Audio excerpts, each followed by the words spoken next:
Thank you so much, Madam Chair, and thank you for your pivotal leadership on this crisis today.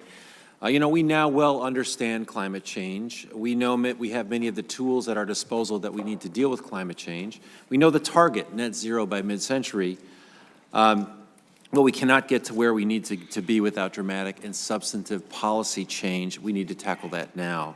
Some argue that what we need is the Green New Deal. While I agree with just about every policy in the Green New Deal that has to do with climate, it also calls for major, expensive societal overhauls like a federal jobs guarantee and free college for every American, and we could debate those policies separately without burdening the already daunting task of climate action with these extra requirements. And that was the point that Greta Thunberg made recently when she came to Capitol Hill.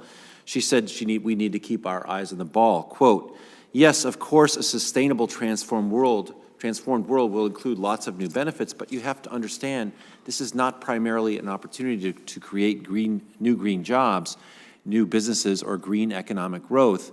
This is above all an emergency, and not just any emergency. This is the biggest crisis humanity has ever faced."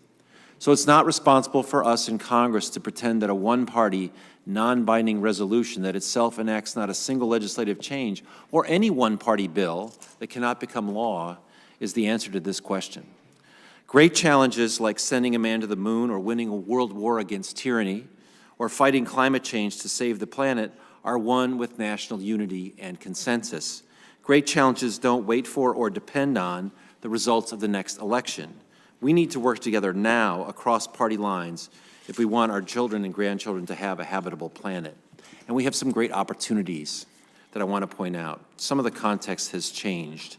At the Energy and Commerce Committee this April, even EPA Administrator Wheeler testified that climate change is real and that it is driven by human activity, including the burning of fossil fuels. That's not exactly climate change denial. Florida Republicans, Francis Rooney, Brian Mast, and Matt Gaetz are all sponsors of legitimate climate legislation because Floridians have noticed the streets of Miami are flooded on sunny days, and they know why that is.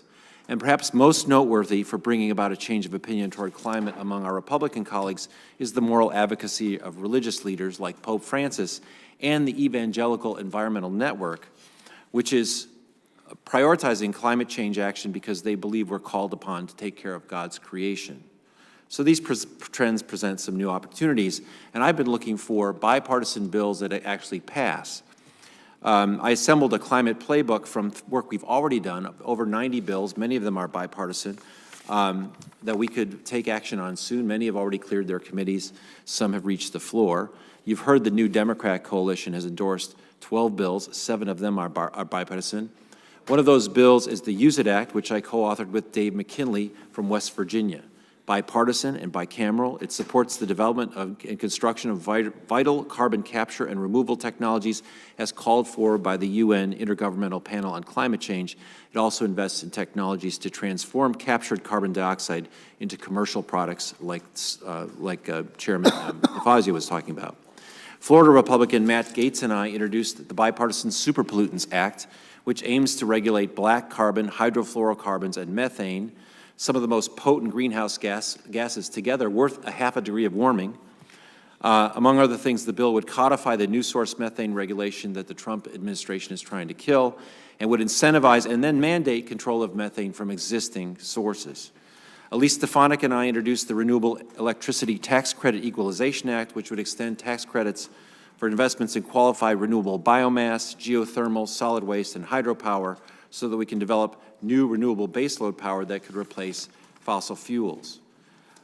We've introduced the Disaster Act with Mark Meadows to mandate the OMB to give us an accurate picture of federal costs for disaster response so we can understand the costs and emphasize the need to act on climate. And you've already heard about bipartisan efforts to advance a carbon fee because we generally accept that a price on carbon is an indispensable component of an effective climate action strategy, incentivizing every business, consumer, and family to reduce their own carbon footprint. With all these challenges, what is the right policy approach? I'm for the ones that might actually become law. And I hope the committee agrees because there's no time to waste. There's no election to wait for. We need to work now to save this planet. Again, thank you very much for your work. Well, thank you, Mr. Peters. I guess it was a little over a year ago, you said that you were going to keep track of every climate bill that was filed in this Congress, and your climate playbook has become an invaluable resource. So thank you very much. Thank you for your testimony today.